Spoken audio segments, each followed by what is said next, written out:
bring on Simcha. So Nitzavim-Vayelech is two small parshiyot, but once they join together, they get a little longer, still shorter than usual. The first parsha is 40 verses, and the next parsha, Vayelech, is 70 verses. So together it's 110 verses.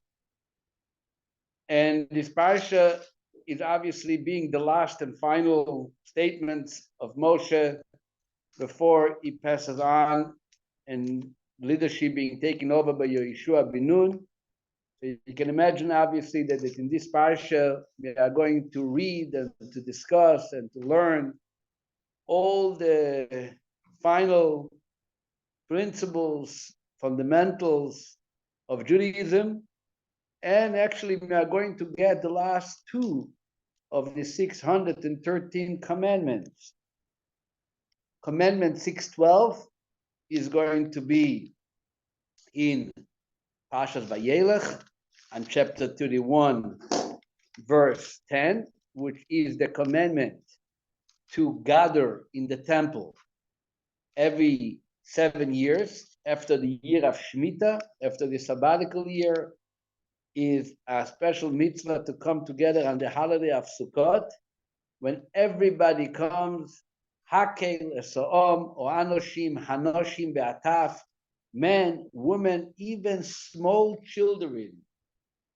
Begercho, Asher Bishorecho, everybody is coming to the temple, and it was at the end of the first day of Sukkot, when they built a big bima, a big platform made out of wood, and the king, the melech, would stand and read selected verses, which talks about, as the verse says, talk about what?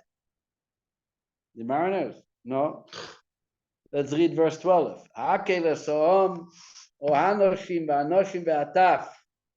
Gather together the people, the men, the women, and the small children.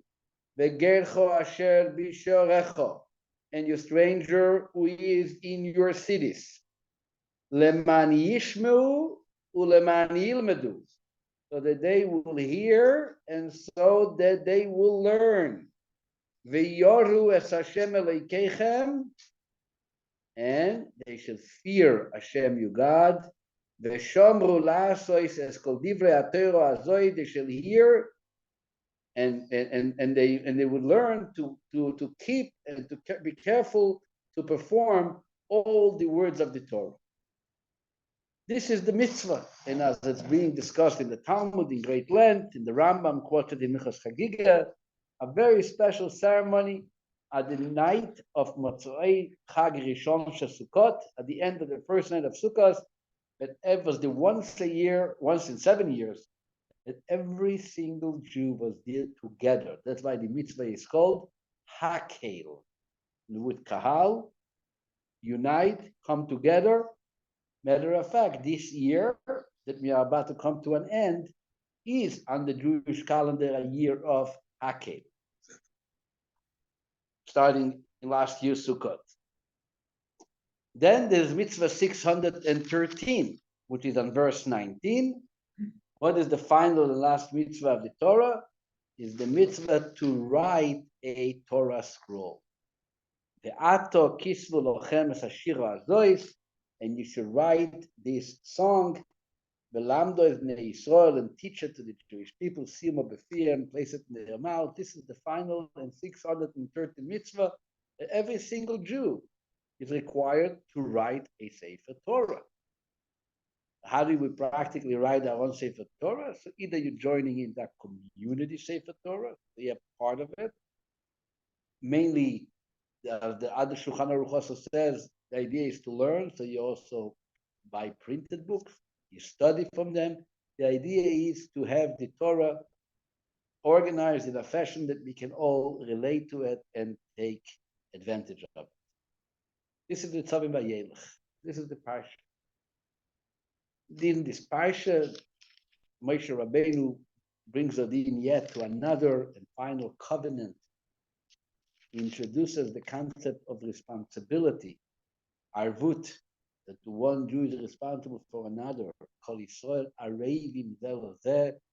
By entering into a covenant, he mentions 10 different groups, the head of the tribes, all the way to Chotev Eitzecha, the wood chopper, and Shoev Mecha, the one who draws the water, which was usually considered, in regard to the head of the tribe, the more simple person. Everybody together is included in that covenant as we are binding and unifying as one people. And like I said, this is such an important parsha, with such an important messages, such important messages, that obviously to discuss all of them is going to be weeks and days. I can only emphasize one thing that I'm not going to discuss, but the one verse which the Alter Rebbe in the book of Tanya, at the opening page to the book of Tanya, called the Daf Ashar. He writes the name of the book, the title, and he says the book is called Lekutei Amorim. Alter Rebbe, with his humble spirit and state of mind, refers to his book, a major book of revolutionary book in the perspective of a Jew to Judaism and so on. He says Lekutei Amarim, translated into English, a collection of sayings. Meaning, I'm not writing anything great. And I'm not naming it, the guide to the perplexed. I am simply calling it a collection of Amarim, which I heard from my Rabbi, I heard from my teachers. I studied by the Maharal of Prague. I studied by the Shilah. This is the great Ilya books, and I'm just going to kind of, put them together in an organized manner. Obviously, everyone who studies the Tanya comes out after a while and he realizes that he starts to think differently on everything in relation to God and to the world. But either way, the Alter Rebbe, in the opening of Tanya page, he says the following: this entire book is based on one single verse in the Torah. What verse? So he quotes verse 11 on page 30. It says in verse 11, Ki mitzvah azois, that this mitzvah, which refers to all the mitzvahs, because it talks about the Torah, Asher anochi metzavcha hayom, that I command you today, lo nifleiti mimcha, velo yirechoiko hi, lo yibashamayim hi, leimo miyale lo nashomayim v'yikochel lo v'yaseno. He says in the verse, this is not hidden from you, it's not distant, it is not in heaven for you to say, who can ascend to heaven for us and take it for us, so that we can listen to it and perform it. It's not overseas, it's not across the sea, for you to say, who can cross to the other side of the sea for us and take it for us, so that we can listen to it and perform it. No, it's not anywhere distant. Where is it? It says verse 14, Ki karoiv eilecha adavar me'oid beficha uvilvavcha la'asoisoi. What does the pasuk say? Rather, the matter is very near to you, in your mouth and your heart, to perform it.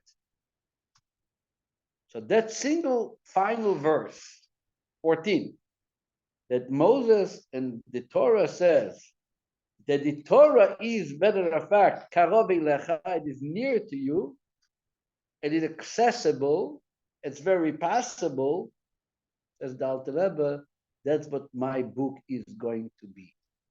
To explain how near is it to you. That's what it says.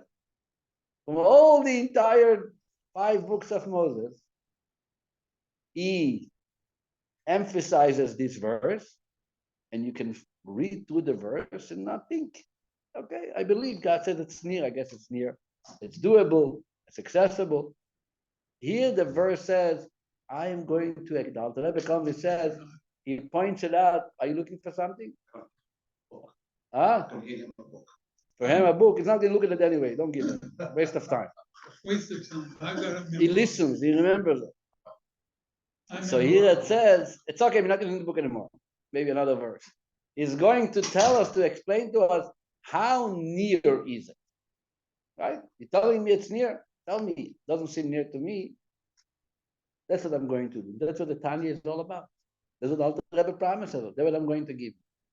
So you can obviously imagine, again, what kind of important parsha it is. What I'm going to study tonight is one verse, and you're going to have to be patient while you're studying it, because we are going to study. Okay? It's a deep concept. I'm not getting into all the details in the concept, just explaining a Rashi. We all know that one of the fundamental principles of Jewish faith, of Emunah, is that we were given the possibility to choose our actions. People have what we call bechira. Bechira in Hebrew means what? Choice. You have a choice. Free will. The Rambam, famous Rambam, now we are all in the mode of Teshuvah, but the Rambam in chapter 5, Halacha Beis, writes it very clearly. I'm going to just read it for you in a second. Halacha 2, the Rambam writes, a person should not entertain that, and he brings the thesis held by the fools among the Gentiles and the majority of the undeveloped among Israel. He calls it the fools among the Gentiles, and then there is, it says, Roiv Golem Bnei Israel, the Golems, the undeveloped Israelites, which never hidden there also. Not every Jew is developed. Not everybody is completely baked, you know. There was a Russian Jew in Montreal. He used to say, and people, Nish Darbaki, you're not completely baked. So he says, the Roiv Golem, the undeveloped Jews, what is their thesis? What do they think? They think, this is what it says, at the times of a man's creation, God decrees whether he will be righteous or wicked. You don't have a choice in it. Hashem will decide for you. You're going to be a tzaddik, righteous, or you're going to be a rasha. Says the Rambam, no. This is untrue, he says. Rather, he says, each person is fit to be tzaddik, righteous, Moshe Rabbeinu, like Moses, our teacher, or Rasha, or you can be wicked, Yerovam Benevat. Yerovam, the famous, most wicked person, sinned and he caused everybody else to sin. At the same time, he says, it is fitted for a person to either be wise or foolish. Rachaman or Achzari, merciful or cruel. Kilai or Shoah, generous or miserly, like a miser person, a karger, a kamtan. And the chen shol kol adiyot is so with all other women characters. And there is nothing which pulls you towards either of these two paths. Rather, ume atzmo, the person himself, and his own initiative and decisions, tends to the path he chooses. And he brings verses from Yirmiyahu, Bipi Elyon Lo Tetzeh Haraot. In Tanakh, there's verses which clearly indicate the idea that God does not decree be good, doesn't decree be evil. If you're good, you deserve reward because you had a choice. If you God forbid became evil, you deserve punishment, and you have to do tshuva because it was you who choose to behave in that manner. If it wouldn't be our choice, why do you have to repent? It's not me. Why would you get punished? It's not me. And the Rambam goes on. This is actually explained. This is the principle of tshuva. When we talk about tshuva, what encourages, what inspires a person to do tshuva, to repent? The fact that it's in your hands. The very fact that it's in your hands, you have the choice. That's what shall inspire you to do tshuva. If it's not in my hands, then what do you want from me? These are the circumstances which I was born through. It's not my fault. It's not my issue. So this is what the Rambam rules and discusses in chapter 5 in the laws of tshuva. Very important section of Rambam. This idea is obviously again in this Parsha Nitzavim. If you look in this Parsha, chapter 30, verse 19, towards the end, one verse before the end of Parshat Nitzavim, what does it say? I doisi bochem hayoim es hashamayim v'sa'oretz achayim ve'amoves nosati lefonecho habracha ve'aklala ubacharto b'chayim leman tichye ato v'zarecha. Says verse 19,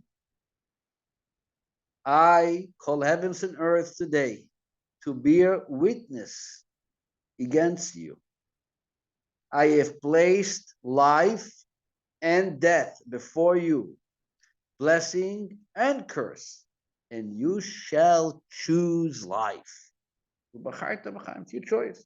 So you should choose life, leman, so that you will live, and you and your offspring, all of them should live long. What should be the choice? So he says next verse, to love Hashem, lishmoya bekoiloi, to listen to his voice, uledavka boy, and to cleave to him. Because after all, this is your life, this is the length of your days, to live in the land and so on. I'm just suggesting. I'm giving you a suggestion. Listen, you want to eat food or you want to eat poison? I suggest you eat food. But you choose to eat the poison. I'm not going to. I want you to live up to your own choices. This is one of the verses which establishes the rule that we said before by the Rambam. And the truth is, when we speak about normal life, if there's such a thing, normal life, but I'm talking in the normality of life, in the day-to-day life, choice is not such a common denominator. Why? Because our life, after all, is pretty organized and pretty much established, and people know, we know to which group we belong.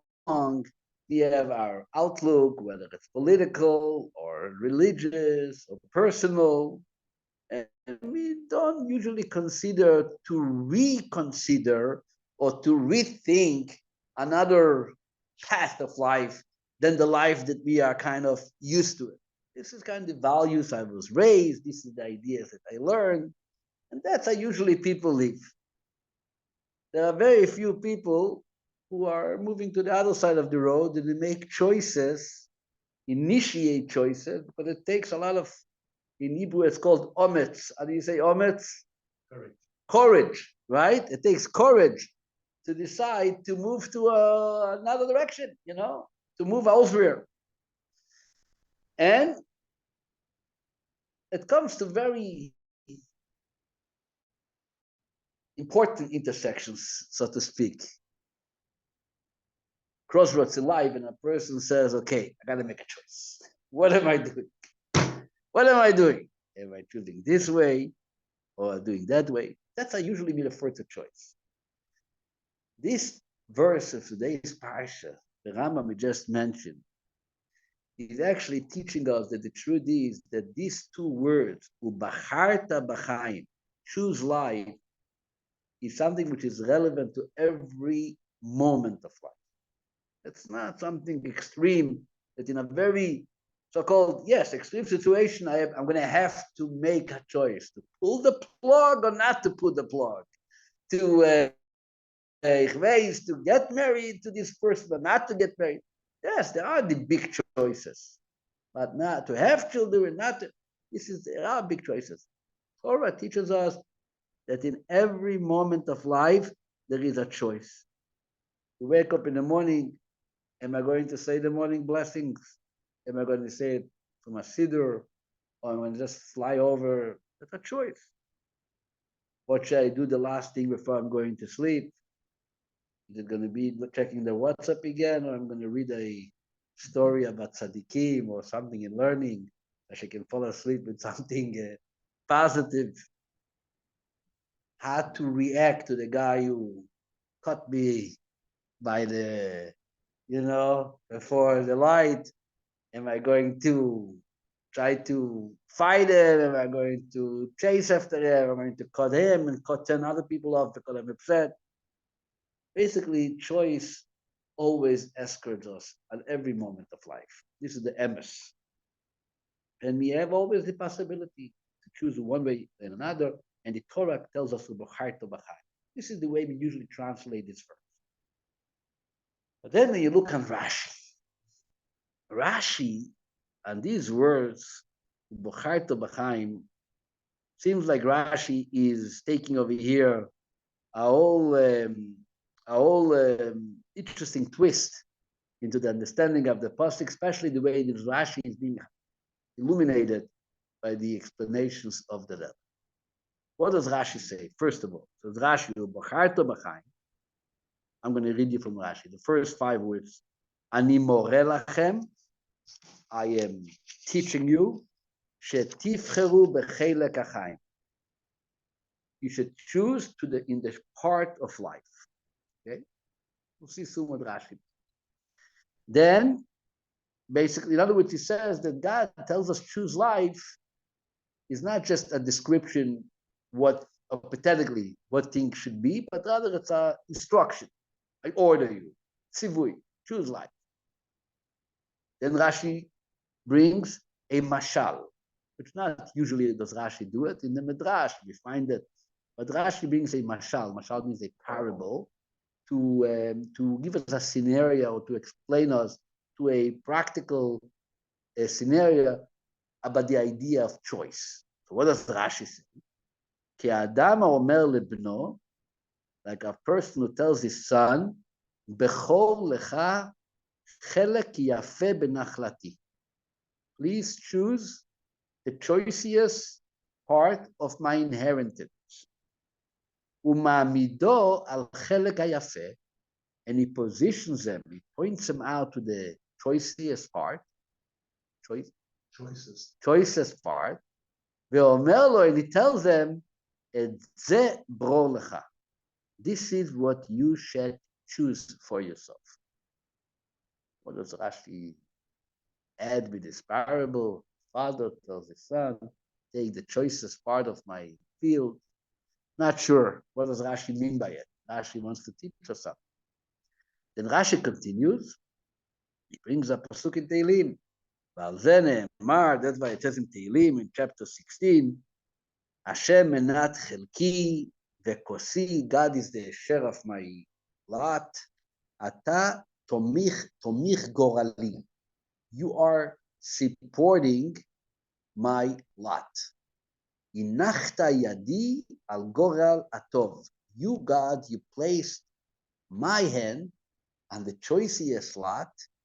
Lomar, to tell me, et ze kach lecha. This is what you shall take for yourself. This is what Rashi says. 3 ideas in Rashi. Number 1, ubacharta means a command. Number 2, a mashal, with a father and a son, with a field, with a choicest part. Number 3, he brings support for it from a pasuk in Tehillim, in chapter 16, which talks about God holding on our hands and guiding us to that choicest part of our life. Ma Rashi, what does Rashi want to teach us? As the Rebbe asks, What does Rashi mean? Ubacharta b'chaim. If you look at the pasuk without Rashi, what is the simple meaning? God gives you a suggestion. He gave you a choice. Actually, Ramban, for example, that's Ramban understands it. Ubacharta b'chaim said, I'm giving you a suggestion, despite the fact that the choice is all yours, but as a good God, I'm telling you, I'm giving you an idea, I'm directing you, please choose that which is life. How? Torah says, what is life? Love Hashem, listen to his voice, cleave to him, because this is your life. What does Rashi at all need to use any explanations? Especially getting into such specifics with Mashal, as if there is something very difficult to understand in the simple reading of the pasuk. There's nothing difficult. Ubacharta b'chaim. Mashal, with the supports on Teilim, to support the Mashal. What's the Rashi? What is the Rashi?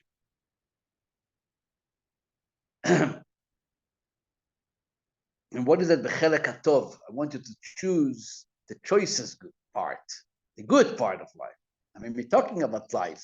It's like there's life and there is the choices part of life. So first of all, the Rebbe learns that Ubacharta b'chaim, and Rashi says, how does Rashi say? Rashi says, Ani more lachem, I teach you, right? Shetifcheru chelek hachaim. Basically, what Rashi says is that the pasuk does not come to tell us. It's not a commandment, an order, or even a piece of advice. Come on, choose good. Ani more lachem, I teach you, means like a more. What's a more in Hebrew? A teacher. God already told us that we should do good things. We learned many times in the Torah, choose life. The entire Torah is to choose life. Every verse in Torah teaches us how to live a good life, how to eat, how to sleep, how to be married, how to conduct yourself business, what to do, what not to do. What is again Ubacharta b'chaim? Says Rashi, Ani more lachem, I show you. I'm not telling you what you should choose. You know already what to choose. I want to show you how should you be able to choose the good part of life. More, let me teach you how it's going to happen. It basically means a lot of times, what are we all dealing with? We know what's true.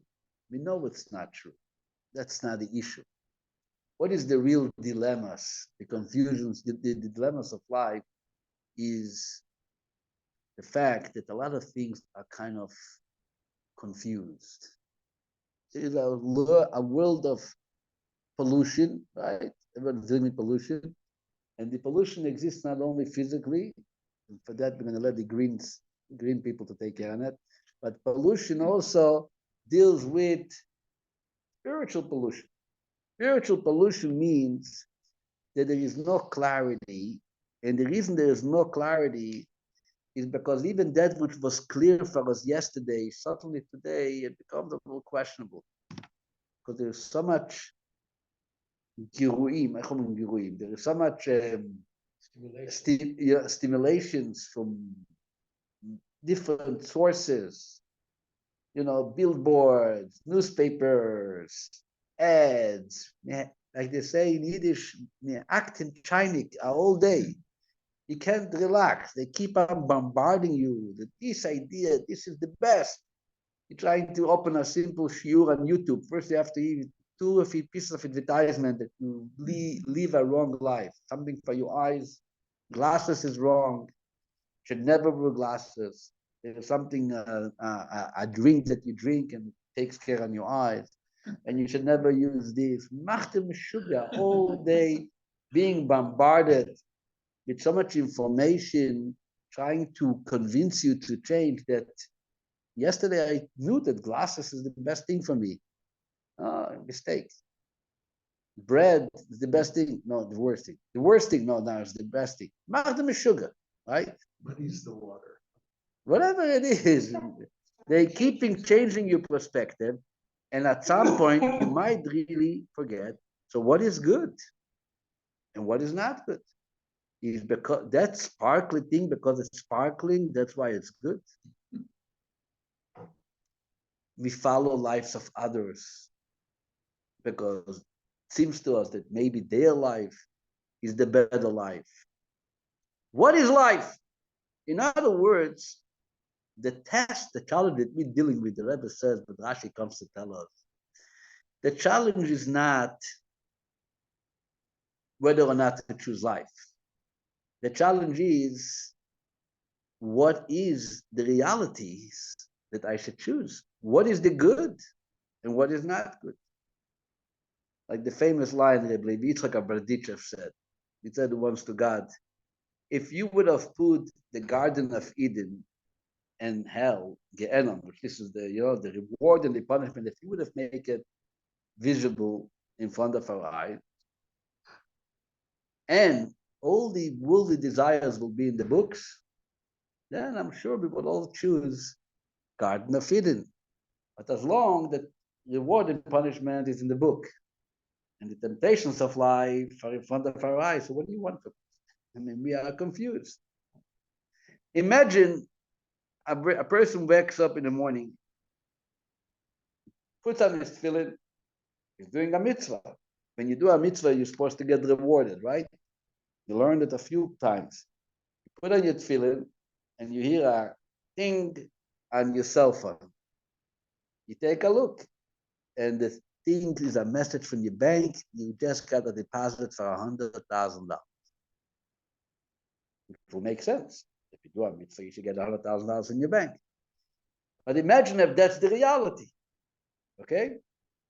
Imagine if by speaking Lashon Hara, the moment I start speaking Lashon Hara, crazy migraines before me. Sugar. Pimples are coming out of my face everywhere because I just spoke Lashon Hara. Obviously, we will all behave properly. We will always put on tefillin because the deposit is simultaneously. We will all keep away from Lashon Hara because we don't want to have new pimples on our face, and we don't want to have to deal with migraines. Akol hayat tov. Everything would have been good. That's what Rabbi Yitzchak said. That everything would have been perfect. We would all be angels. What's the issue? The issue is that we don't know. No choice. Exactly. That exactly is. That's exactly the point.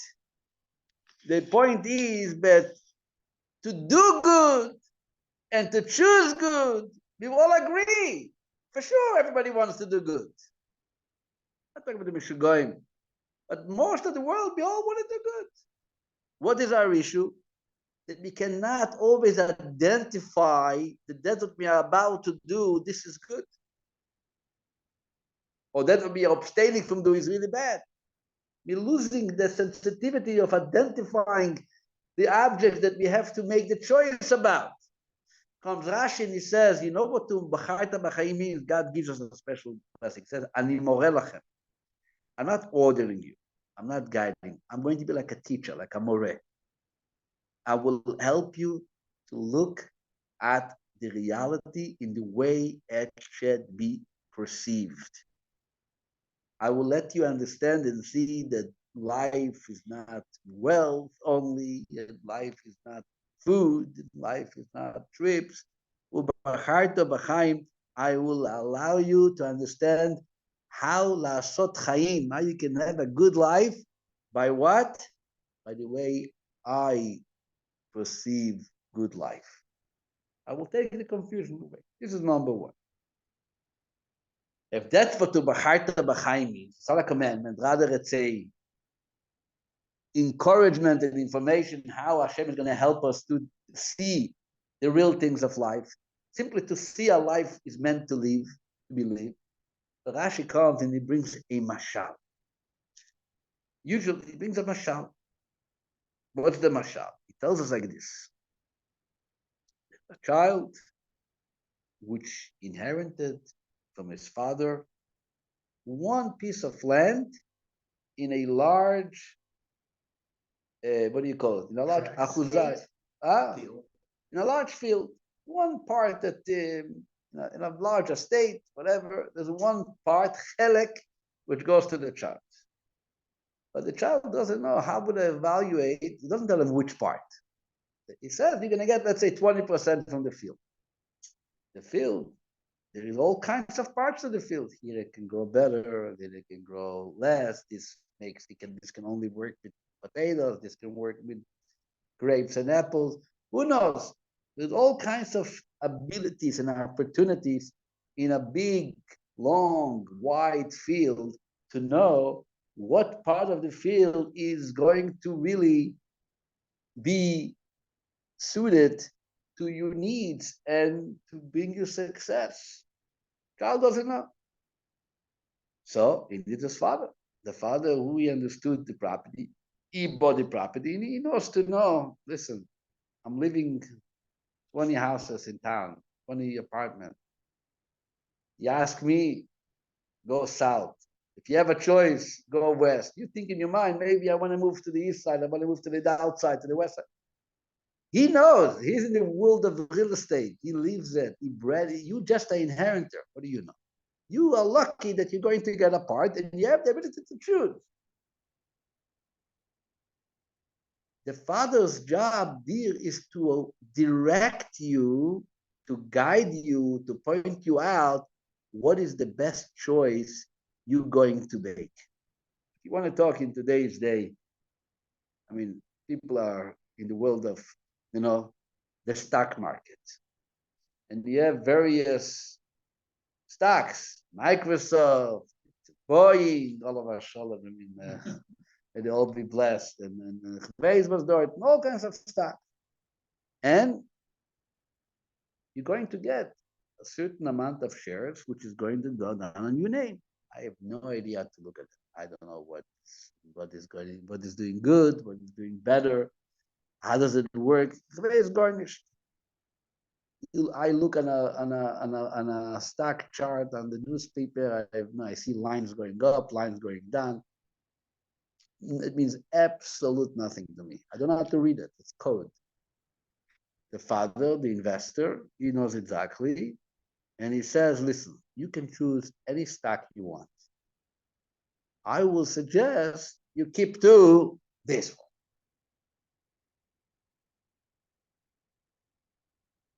Right? That's what Rashi says. Rashi says that the choice is the choice. And to choose good, we all know that we have to choose the good.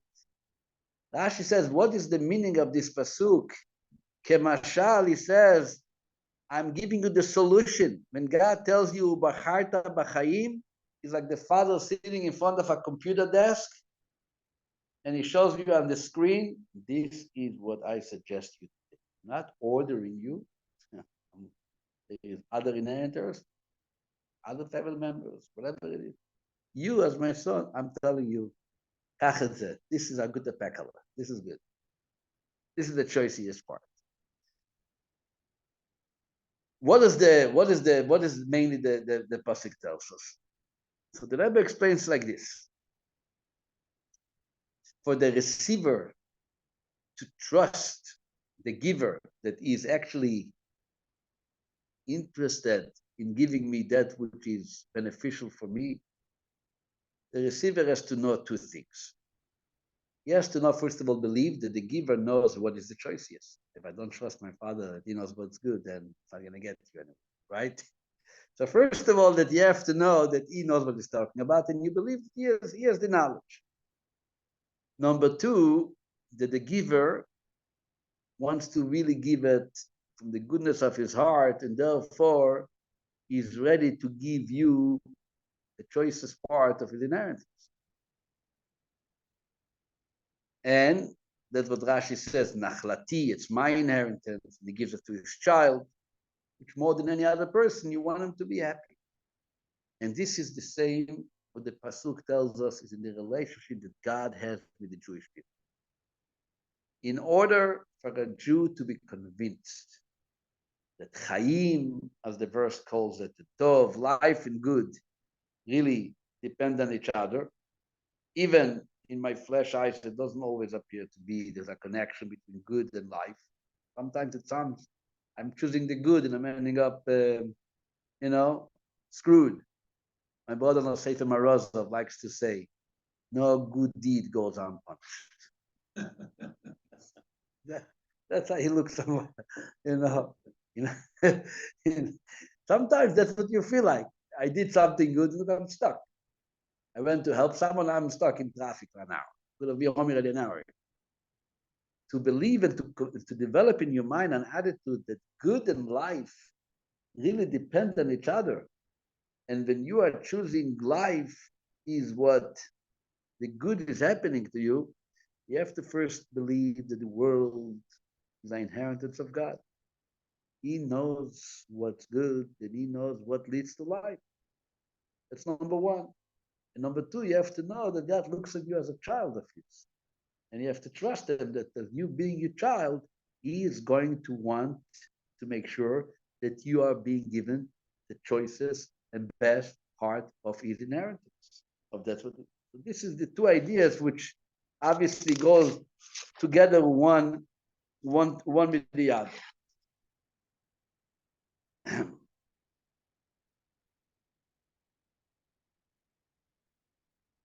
And this is the idea. The idea is that it's always in business, it's always in making life decisions. Sometimes I speak even to my father about making a certain choice. And it's only when am I satisfied with this decision, which is not necessarily the decision I would make, is it's only based on the fact that he knows he's the businessman, right? If I have to make a decision to let my son marry a certain girl, I speak to somebody who already married 15 kids, and he has a little understanding which works and what doesn't work, what's important and what's not important, right? But if I don't believe in him and I don't look at him as a successful businessman, so then why should I listen to his voice? Doesn't mean anything to me. Me, I like children, and not once and not twice throughout life, we are standing in a relationship to God on an intersection. You don't know this way, that way. Should I do this good deed? Should I add, be nicer in my Shabbos observance? Be more careful about coming to shul, being more careful about helping others. And sometimes it's, am I going to remain comfortable the way I look at myself, my comfortable life, or I'm going to go out of my comfort and do what's right, mashenachon, what's good. And it's not always easy because it seems that the comfortable way is working. It works. People are comfortable with their choices, and it's okay. They live okay. Rashi comes and tells us to remember two things. This world has a creator. Okay? There is a boss. Somebody created the system. So first of all, as far as understanding the merchandise and knowing what you should accept and what you should not accept, and what you should welcome and what you should ignore, he is the founder of the company. Okay? He knows it. He knows it better than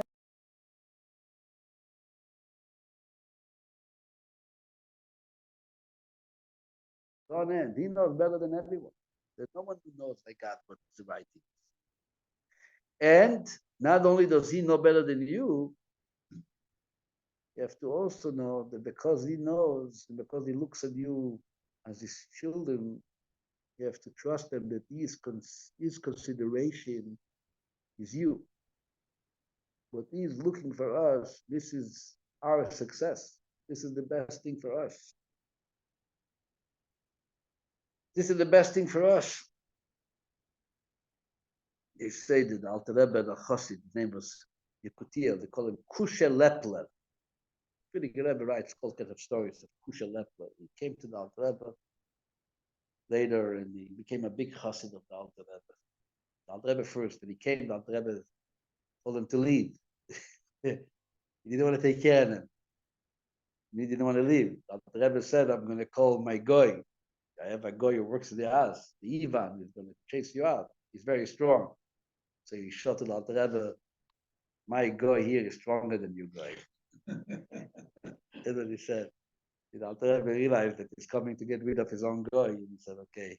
He became a very, very big chassid. There were special chassidic discourses which was said, especially on behalf of Rabbi Kusha Lepler. Rabbi Kusha Lepler once came to the Alter Rebbe, and the Alter Rebbe wanted to give him a blessing. He wanted him to give him a blessing. You should become very wealthy. But he refused.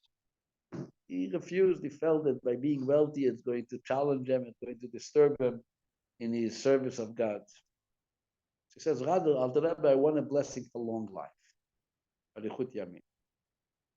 he said, with a condition. I don't want, if you want to bless me long life, I hope you will, but I don't want the life of a peasant.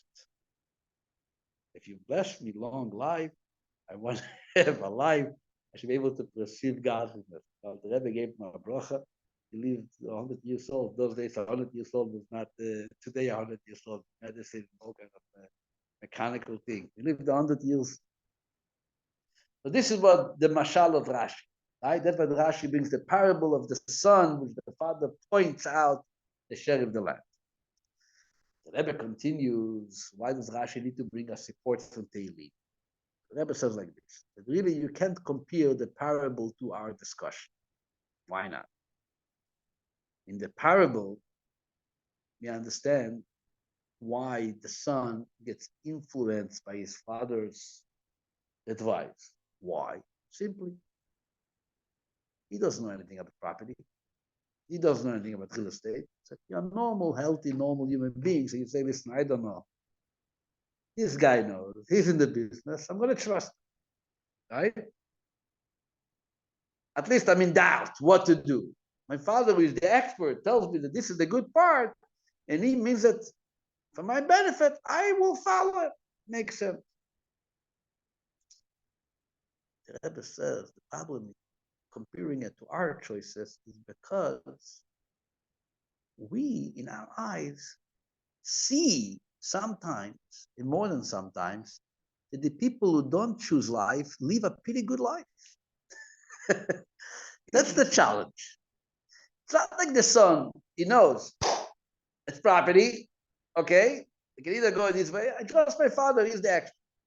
I don't have any reason not to trust him. I don't really trust him. He was very successful. He bought land, and he bought more land.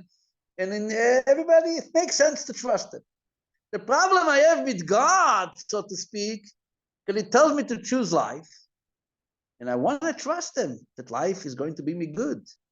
But you know what? I know my neighbor who clearly does not choose life and actually follows the path of death and destruction in his relationship with God or in other situations, and he drives nice cars, and he has good health, and his wife is looking good, and everything looks fine. What am I?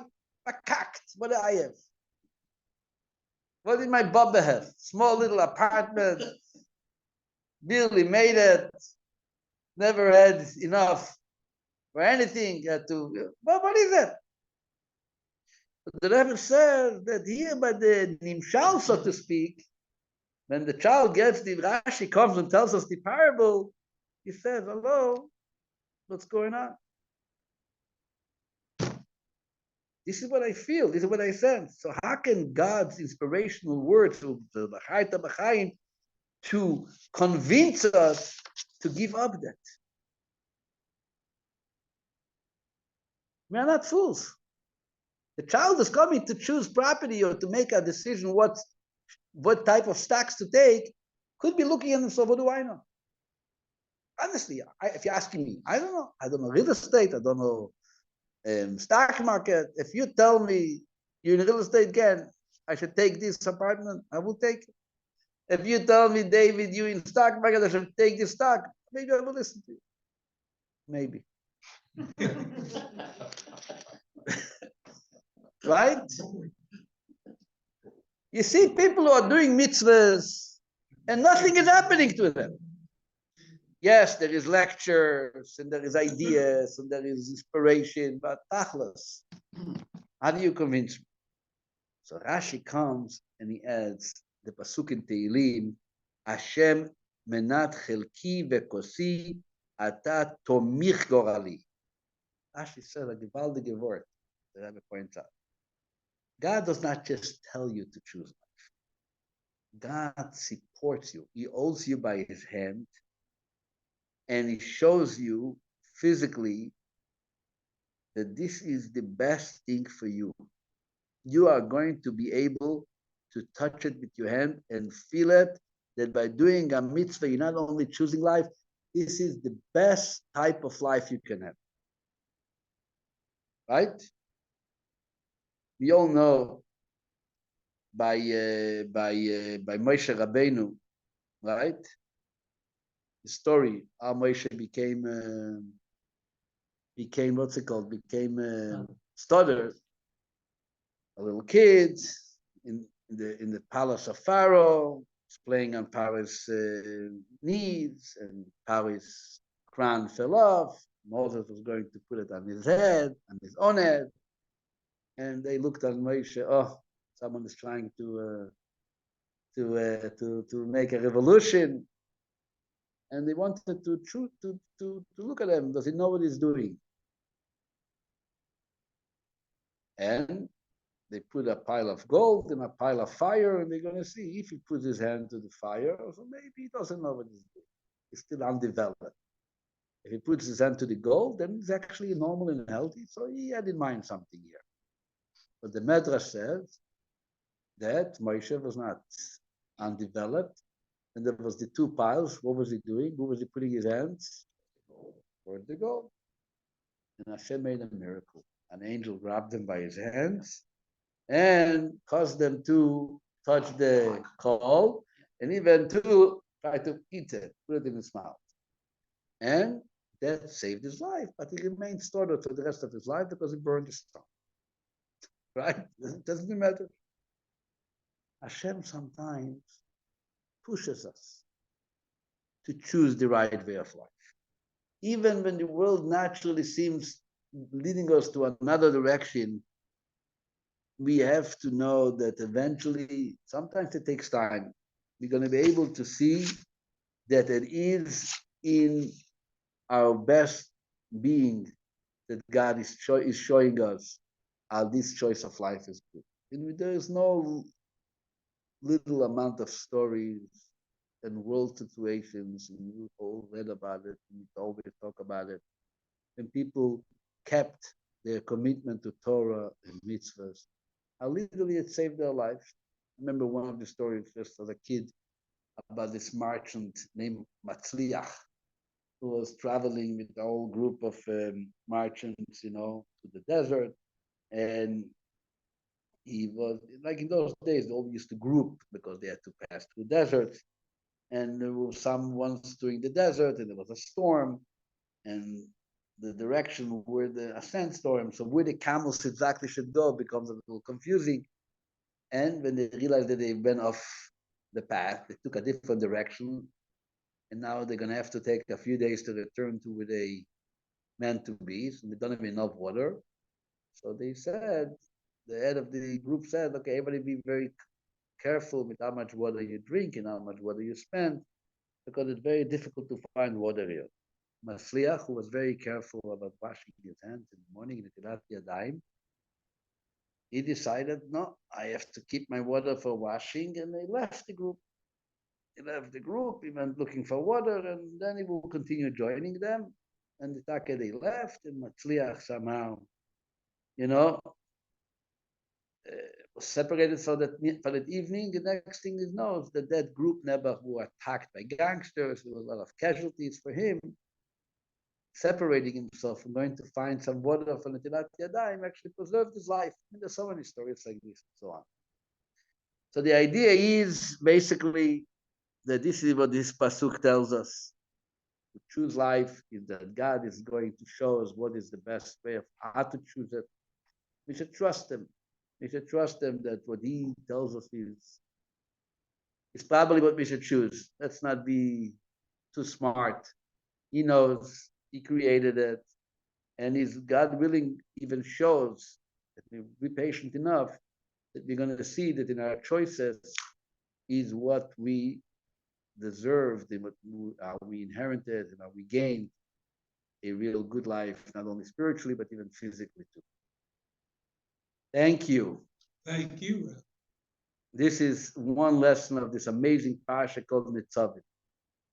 Bezrat Hashem, next Wednesday, which is going to be the Wednesday before Rosh Hashanah, we are going to have a special class. We are going to discuss the prayer of Musaf, the Amidah of Rosh Hashanah, to understand and to give us some insight into our prayers so we are able to actually maybe even enjoy what we're reading and having a meaningful Rosh Hashanah. 7:30 on Wednesday next week. Thank you, everybody. Laila Thank Tov. you. Thank you, Rabbi. Thank you very much, Rabbi. Where's your father? He, I think he's back in bed. You know, his blood pressure, we've been working to get his blood pressure down. So he's much better, but I think he's gone to bed already, you know. He was Very up good. and then in bed, yeah. It's okay. And I have now. to he has to go back to the dentist tomorrow because the teeth was extracted and a new tooth has to be put in. And he has to talk to the doctor again. The doctor keeps checking with him and he's taking the blood pressure medicine twice a day at the moment. Everything should work out for the best. Only good news. Okay, give him our Right. best. No, he's brighter than he was. He's brighter than he was. No. Wonderful. Thank Yeah. you. We'll see you all on Yeah. Shabbat. Shabbat shalom. Yeah. Leitraot. Shabbat shalom. Shabbat shalom. Shabbat shalom.